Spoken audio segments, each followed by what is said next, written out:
friendly and philosopher. I'm going to put his picture on the board and tell me if you know who he is.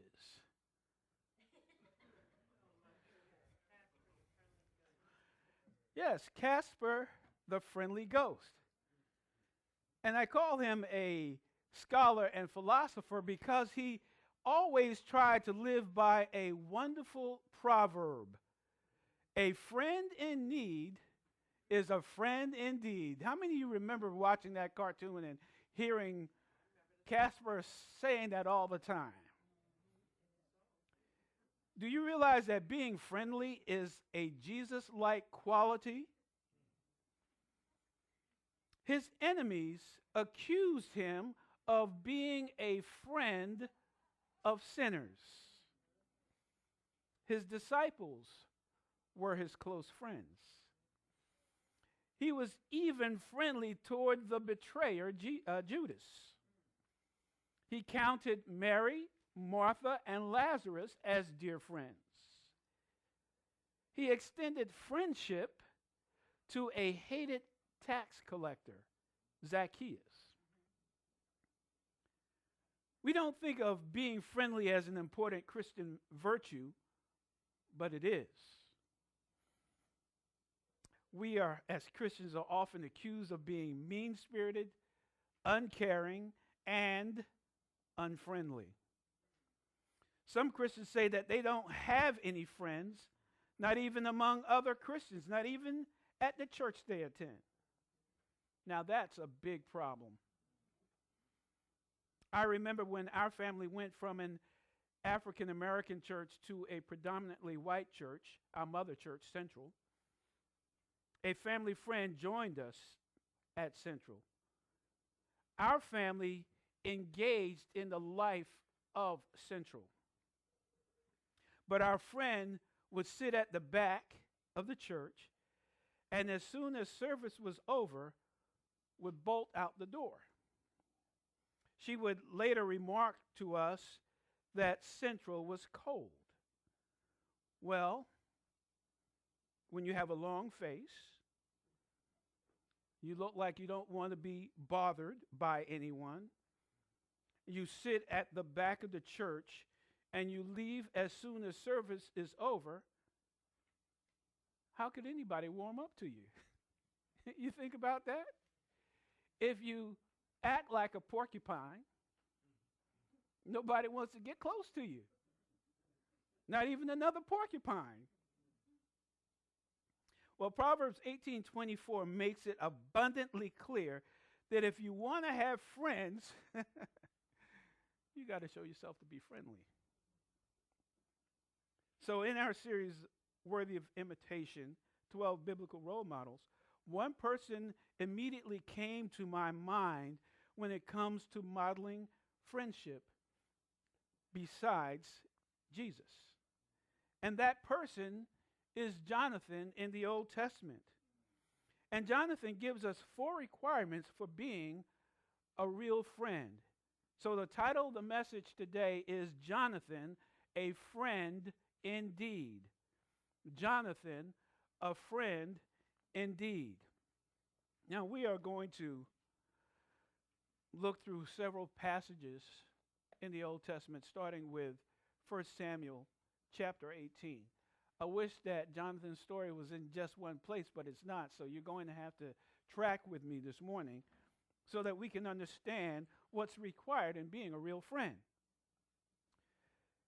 The first principle that we come across is friendship must be intentional. Friendship must be intentional. 1 Samuel chapter 18, verses 1 through 4.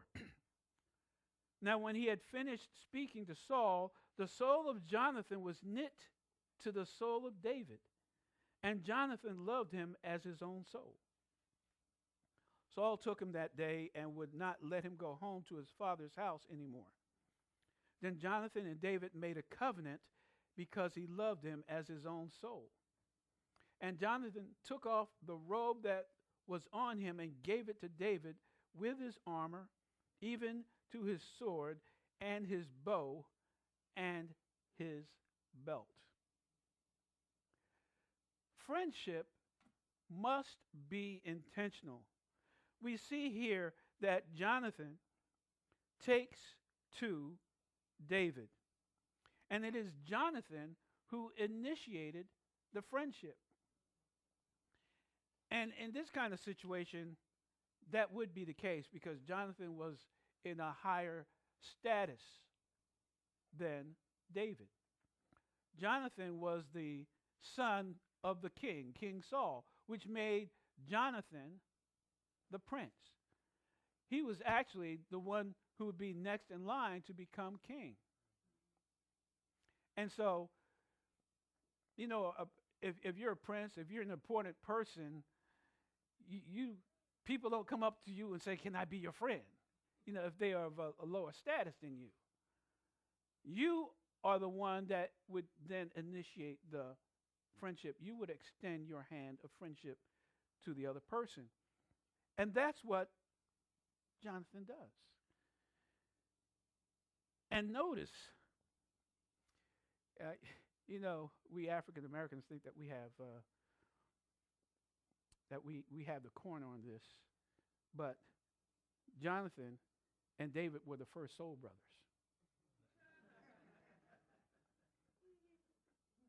That's what it says here in verse 1. Don't you see it? The soul of Jonathan was knit to the soul of David, and Jonathan loved him as his own soul. That sounds like a soul brother to me.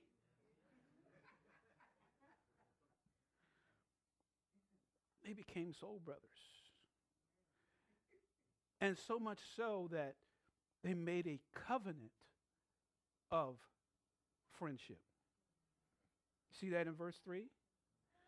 Jonathan and David made a covenant because he loved him as his own soul. Now, we throw words around and we don't always understand the implication behind them.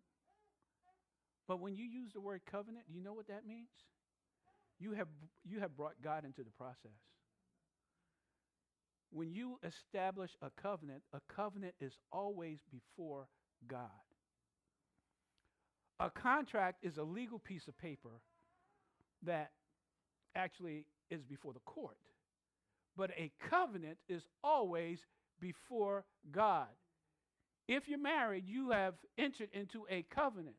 Now, I know you have a marriage license, but if you are truly married in the biblical sense, you have made a covenant before God.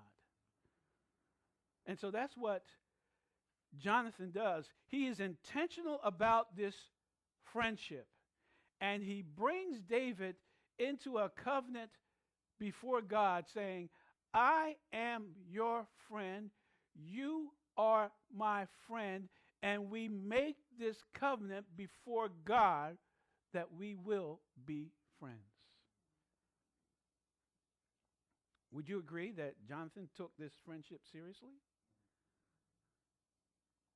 And so, friendship must have intentionality. And so, my question to you, and there will be a question in response to each of these requirements. Are you willing to make friends? Are you willing to make friends? If you are sitting here today and you say, I really don't have any friends, are you willing to make friends? And even more than that, are you willing to be a friend? Sometimes we don't have friends because we don't want to have friends. We are happy to be isolated. We are happy to complain that we don't have friends. Maybe you've been hurt in the past. Maybe a friend stabbed you in the back. Maybe a friend let you down. And so you have your guard up and you say, I'll never, ever go down that road again. You realize how much you are cheating yourself out of? Yeah, people will hurt you. You do understand that even if they're not your friend, they can hurt you. It's far better to risk having a friendship because there's so much to be gained from it. And we find that in the second requirement for friendship. And that is, friendship must be protected. Friendship must be protected. Look at 1 Samuel chapter 19, verses 1 through 7. Now Saul spoke to Jonathon his son and to all his servants that they should kill David. But Jonathon, Saul's son, delighted greatly in David. So Jonathon told David, saying, my father Saul seeks to kill you. Therefore, please be on your guard until morning and stay in the secret place and hide.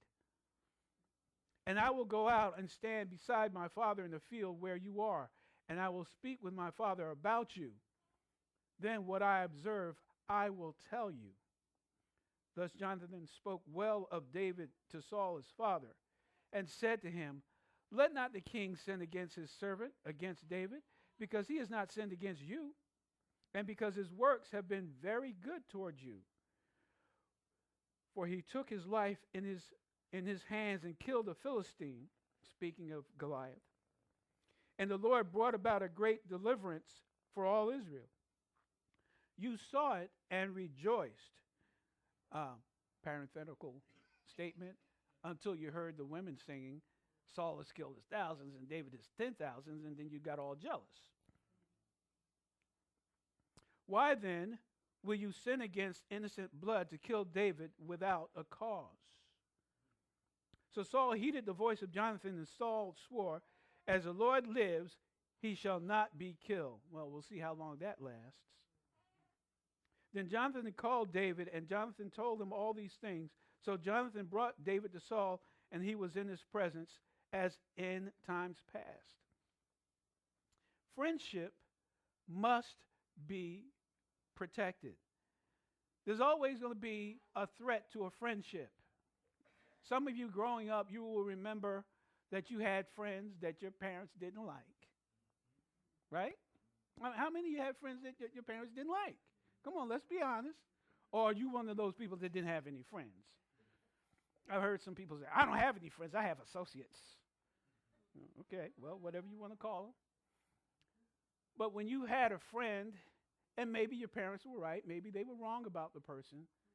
You had a friend and your parents said, I don't want you hanging out with that person. What did you do? Okay, Mom. Okay, Dad. No, you got on your high horse, didn't you? Why do you like my friend? What did my friend ever do to you? You know, and you're quick to defend your friend, right? Come on. Y'all dead this morning.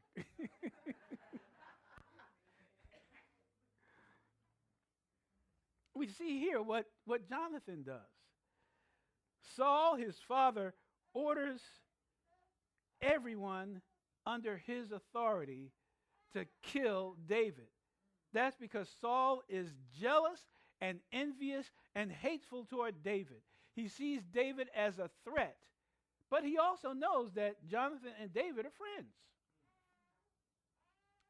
And so Jonathon says to his father, why do you want to do this? What has David done to you? He has only done good. You know, not every child will stand up to their parent, especially one who is in a position of authority. Yet, Jonathon challenges King Saul and reminds him of the good that David has done. And why does he do this? Because he doesn't want any harm to come to his friend David. So he is willing to challenge his father, so much so that Saul relents of his intentions, at least for a while. And he says, okay, as the Lord lives, I will do no harm to David. But you see, a friendship that doesn't involve some kind of protection of it will soon go away. Have you ever had a friend, you know, and maybe somebody told you something bad about your friend, and you didn't even bother to check it out. You just believe what this other person said. That person did what? And then you stop calling. You stop hanging out. You you stop seeing the person, and the next thing you know, you have just drifted apart because you didn't take any effort to protect that friendship. So, my question to you and to myself, will you defend a friend when they are right? Will you defend a friend when they are right? Now, I know some of us growing up with the people that we ran with, we defended them when they were in the wrong because we were in the wrong right with them. I'm not talking about that. I'm talking about defending a friend when they are in the right. Are you willing to do that? Third, friendship must have loyalty. Friendship must have loyalty. Now, this will be the largest section to cover with a lot of stuff going on.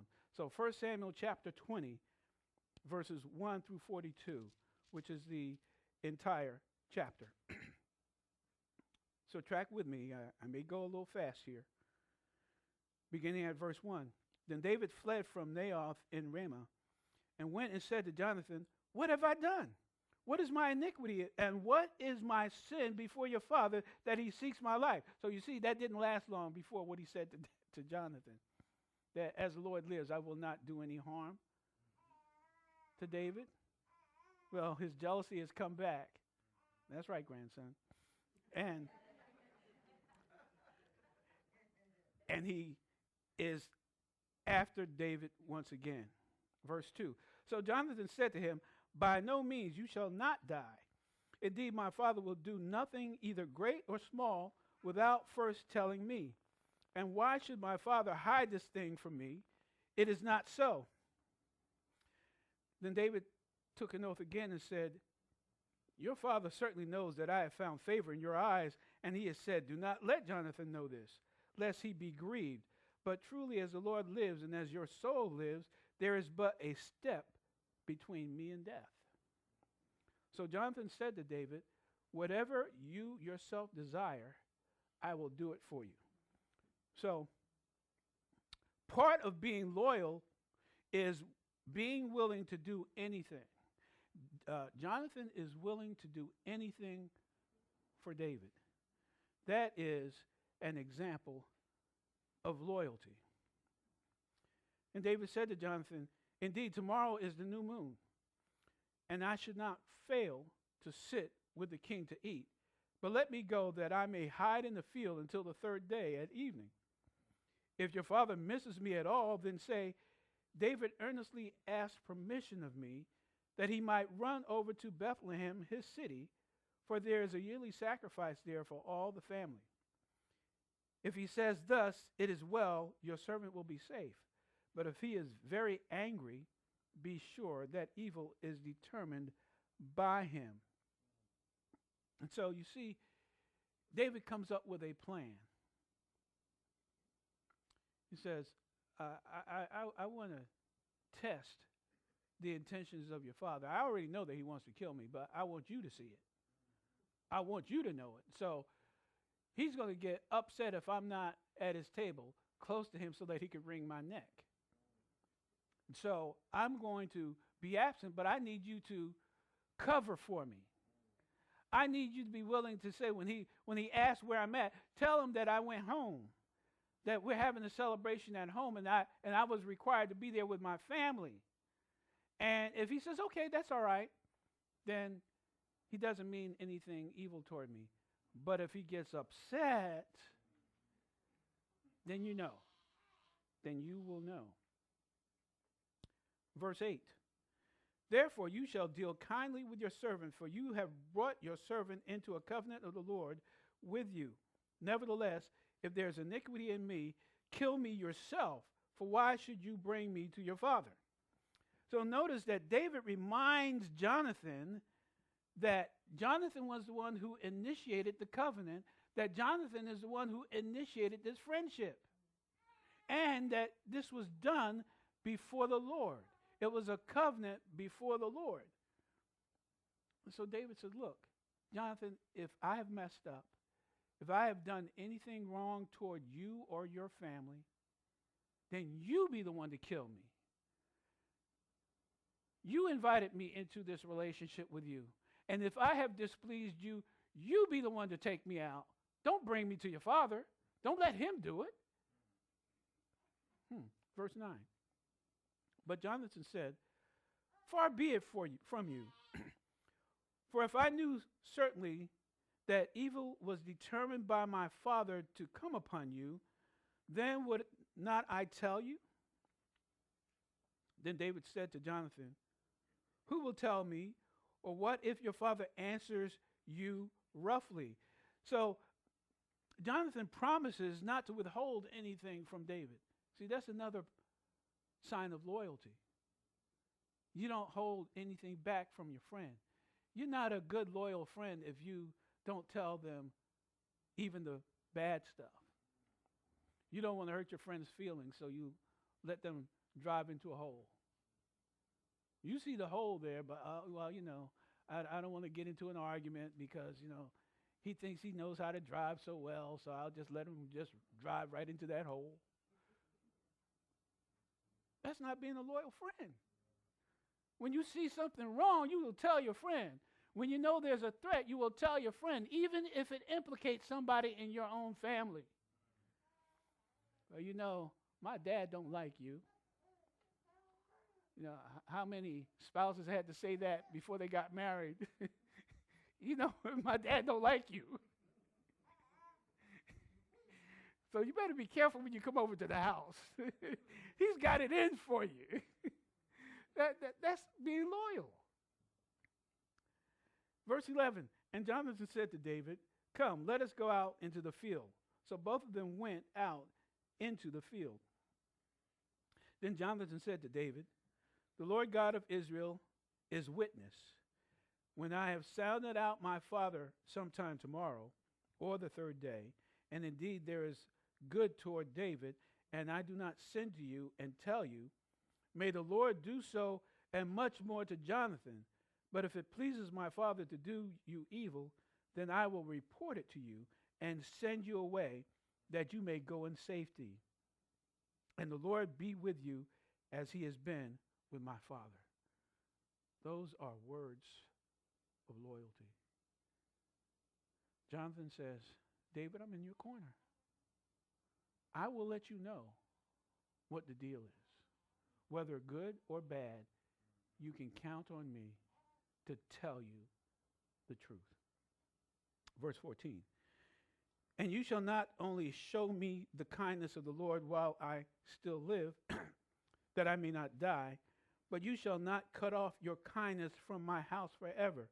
No, not when the Lord has cut off every one of the enemies of David from the face of the earth. So Jonathan made a covenant. He loves to make covenants, doesn't he? With the house of David, saying, let the Lord require it at the hand of David's enemies. Now Jonathan again caused David to vow because he loved him, for he loved him as he loved his own soul. Now you see, it's kind of easy to miss this point, but in this friendship, it's all before the Lord. Jonathan keeps invoking the Lord to be part of this process. If you want to have a good friend, you need to make sure that you don't leave Jesus on the outside. No, there's no guarantee that the friend may do something bad to you.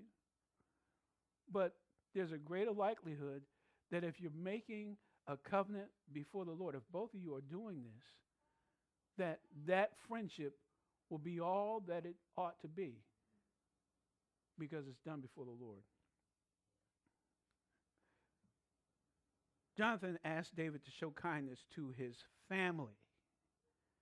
So this is going just beyond the two of them. He's saying, I want you to be kind to the members of my family. More on that in the next point. Verse 18. Then Jonathan said to David, tomorrow is the new moon, and you will be missed, because your seat will be empty. And when you have stayed 3 days, go down quickly and come to the place where you hid on the day of the deed, and remain by the stone Ezel. Then I will shoot 3 arrows to the side, as though I shot at a target. And there I will send a lad, saying, Go find the arrows. If I expressly say to the lad, Look, the arrows are on this side of you, get them and come, then as the Lord lives, there is safety for you and no harm. But if I say thus to the young man, Look, the arrows are beyond you, go your way, for the Lord has sent you away. And as for the matter which you and I have spoken of, indeed the Lord be between you and me forever. Then Jonathan hid in the field. Then David hid in the field, and when the new moon had come, the king sat down to eat the feast. Here we go. Now the king sat on his seat, as at other times, on the seat by the wall. And Jonathan arose, and Abner sat by Saul's side, but David's place was empty. Nevertheless, Saul did not say anything that day, for he thought, something has happened to him. He is unclean. Surely he is unclean. And it happened the next day, the second day of the month, that David's place was empty. And Saul said to Jonathan his son, Why has the son of Jesse not come to eat, either yesterday or today? So Jonathan answered Saul, David earnestly asked permission for me to go to Bethlehem. And he said, Please let me go, for our family has a sacrifice in the city, and my brother has commanded me to be there. And now, if I have found favor in your eyes, please let me get away and see my brothers. Therefore, he has not come to the king's table. Then Saul's anger was aroused against Jonathan, and he said to him, You son of a perverse, rebellious woman. Now that's dressed up. It's a lot worse, what he really said. Do I not know that you have chosen the son of Jesse to be to your own shame and to the shame of your mother's nakedness? Now, Saul is making accusations against Jonathan, his own son. But notice, we'll see that Jonathan is not moved. What Saul is saying is, you're not acting like any son of mine. You could not have come from the woman that I married. You must be from some other woman. And you are siding with him against your own family? What you're doing is bringing shame on us. Now, some people have tried to make sexual connotations to what Saul is saying here, that Jonathan and David were, hanky-panky here. But that's not the case. First of all, we know it can't be true because Jonathan and David's relationship is a covenant before the Lord. Okay? But what he's saying here is, you can't be a son of mine. You care more for this David than you do your family. Now, have you ever had your parents say that to you? You love your friends more than you love us. I mean, that's what he's saying. I mean, we're all familiar with that, where you'll do anything for your friends and you won't even take out the garbage. Amen?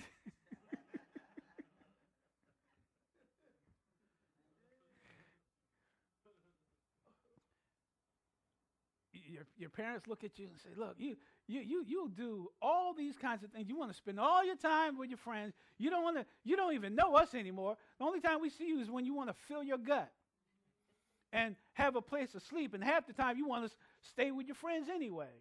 Why don't you just move in with them? Have you ever had those kind of conversations? I mean, is this real stuff or not? And so that's what Saul is saying. You're not acting like you're part of this family. You are treating David better than any of us. But we're dealing with a madman here, so let's see what happens. Verse 31.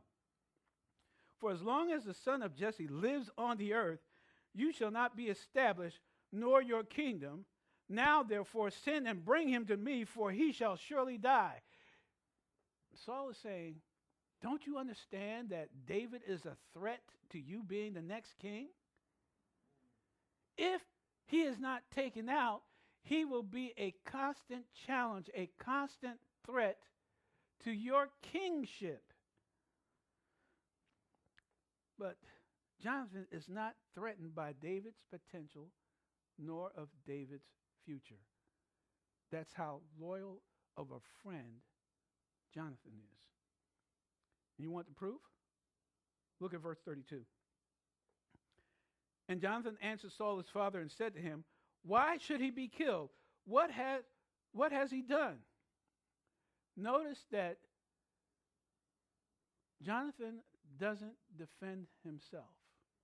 You know, if your mother or your father had said something bad about your friends and then start saying, you're not acting like you're part of the family, and start riding you, the first thing you're going to do is defend yourself. Why are you saying that about me? And then you get into it, right? Notice Jonathan doesn't defend himself. He goes right back to David. What has David done that you want to kill him? So again, he defends David. And what does Jonathan get for that? He gets verse 33.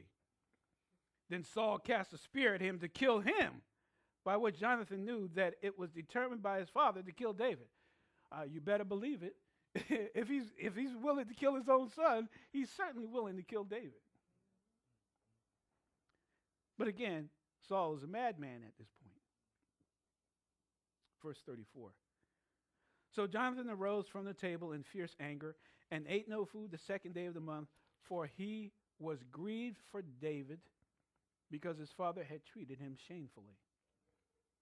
And so it was in the morning that Jonathan went out into the field at the time appointed with David, and the little lad was with him. Then he said to his lad, now run, find the arrows which I shoot. And as the lad ran, he shot an arrow beyond him. When the lad had come to the place where the arrow was, which Jonathan had shot, Jonathan cried out after the lad and said, is not the arrow beyond you? And Jonathan cried out after the lad, make haste, hurry, do not delay. So Jonathan's lad gathered up the arrows and came back to his master. But the lad did not know anything. Only Jonathan and David knew of the matter. Then Jonathan gave his weapons to his lad and said to him, go, carry them to the city.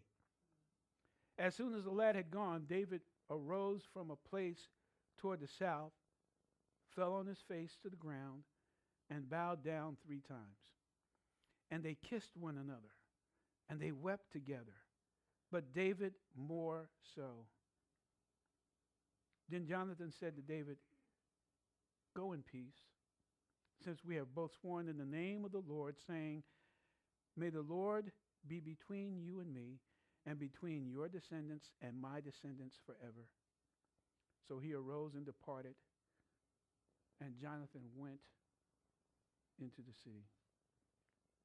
And we see here that there was a tearful but loving departure of 2 friends, and they would never see each other again. But you see what Jonathan had to do to be loyal to David? Loyalty is a necessary ingredient in friendships. My question, are you a loyal friend? Am I a loyal friend? Finally, we have to go to 2 Samuel chapter 9. 2 Samuel chapter 9, and the 4th requirement in friendship is friendship must show extended kindness. Friendship must show extended kindness. 2 Samuel chapter 9, verses 1 through 13. Now David said, is there still anyone who is left of the house of Saul, that I may show him kindness for Jonathan's sake? Now this is after Saul and his sons were killed in battle against the Philistines. And David is now the king. And there was a servant of the house of Saul whose name was Ziba.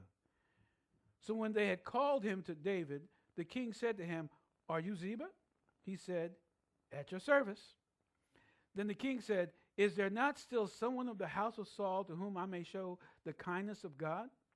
And Ziba said to the king, "There is still a son of Jonathon who is lame in his feet." So the king said to him, "Where is he?" And Ziba said to the king, "Indeed, he is in the house of Machir, the son of Ammiel in Lodabar." Then King David sent and brought him out of the house of Machir, the son of Ammiel, from Lodabar. Now when Mephibosheth, the son of Jonathan, the son of Saul, had come to David, he fell on his face and prostrated himself. Then David said, "Mephibosheth," and he answered, "Here is your servant." So David said to him, "Do not fear, for I will surely show you kindness for Jonathan your father's sake, and will restore to you all the land of Saul your grandfather, and you shall eat bread at my table continually." Then he bowed himself and said, "What is your servant that you should look upon such a dead dog as I?"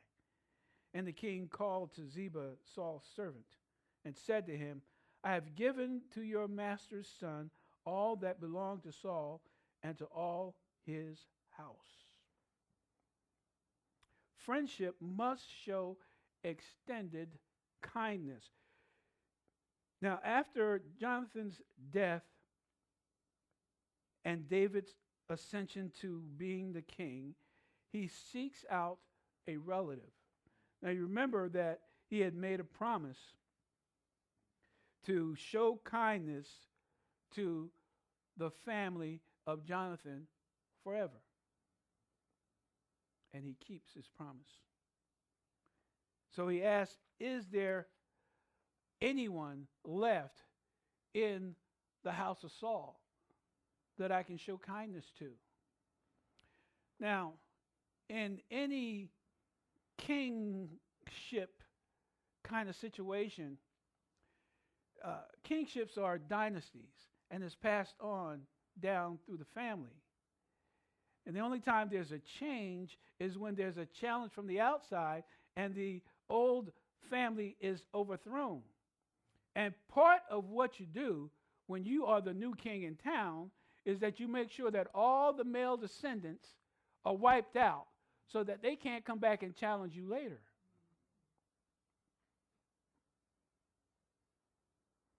And so when David says, "Is there anyone left?" perhaps the first thought was, well, he wants to make sure that the house is clean. He wants to make sure that there are no persons left in Saul's line who could later say, "That's our throne," and gather up an army and come back and fight with David. But instead, David flips the script. I want to show kindness to someone in the family. And when Mephibosheth is found, he's a cripple. So in a sense, and from a human perspective, he offers no challenge to David. He's handicapped. Who's going to give him sympathy? Who wants a handicapped king? You have to think from the eyes of the people. The king was supposed to be the biggest and the baddest. One of the reasons why Saul was the first king was he was taller than every other Israelite. He was head and shoulders above them. Now, he was no match for Goliath, we know, but he stood out, and he represented power. You want your leaders to demonstrate power. They say that being president of the United States is the most powerful position on earth. And you want someone who has power, who has presence, who can show that he can get the job done, or she, which may eventually happen. And so Mephibosheth, who's lame in his feet because he was dropped when he was 5 days old, and he became lame, offers no threat. But even if he did, David would still do the same thing. David tells Mephibosheth, I'm going to restore all the land that your grandfather had. That's going to be yours.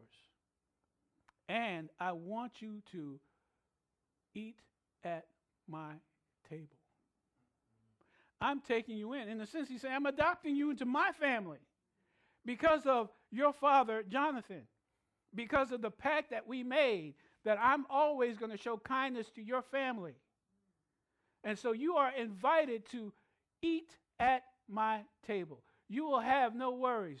Yes, you have a handicap, but that's not going to hold you back.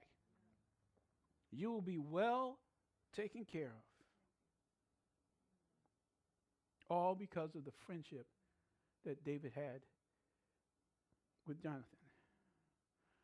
So you understand that when you have a friend, a good friend, that friendship needs to extend beyond just the two of you, that you include the family, that you begin to care about the family.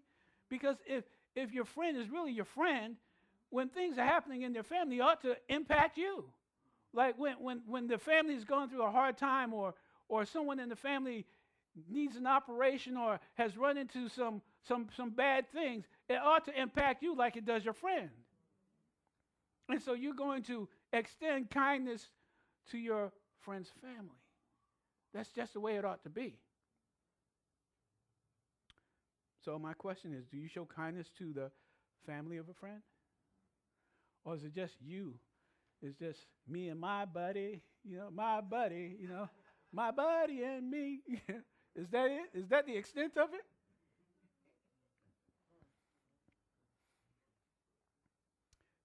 For those of you who are uninformed, that was a doll for guys. And one of my kids had of my buddy, so that's why I know the song.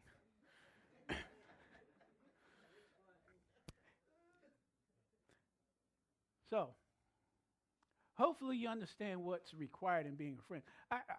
Would you agree with me that Jonathon really helps us to understand what friendship is about? We think we know what it means to be a friend, but Jonathon really helps us to understand that. But it only goes back to helping us to understand what a friend we have in Jesus. This is what I want you to remember, though. Friendship takes work, but it's worth it. Friendship takes work, but it is worth it. If you don't have friends, then you are poor indeed. You're missing a blessing and an opportunity to walk in the steps of Jesus. Are you friendly? Are you approachable? Are you dependable? Are you genuine? Are you caring? See, because this is necessary in order for you to have friends. These are the qualities that make you attractive to others. Are you friendly toward non-believers without doing what they do? Remember, Jesus Christ was a friend of sinners. Are you friendly toward members of your own family? And I'm talking about the extended family, when you have the family reunions or Thanksgiving is coming up and there's someone who may be coming to the Thanksgiving table that you, why does this person have to be here? I wish they weren't part of my family. If I could divorce them, I would. We all have people like that. But are you friendly toward members of your own family? If you are one of those who say, I don't really have friends, then why don't you decide this week to be intentional and seek out someone to be your friend? You take the first step. You go and initiate the relationship. Then do what it takes to maintain that friendship. And a friendship with Jesus at the center is the best way to go. If you're not a believer in Jesus Christ, then Jesus is a friend of sinners. He died on the cross for his enemies. That's you and me. He offers salvation and friendship for he is the one who sticks closer than a brother. Will you receive Jesus today if you have never done so before? On the back table will be some reminder cards of this message. And if you struggle with having friends and all that kind of stuff, then I would encourage you to take one of these cards and keep with you and remind you of what it takes to be a friend. If you want to have friends, you need to be a friend. You understand that? You don't wait for somebody to be friends to you. Why don't you be friendly? Let's pray.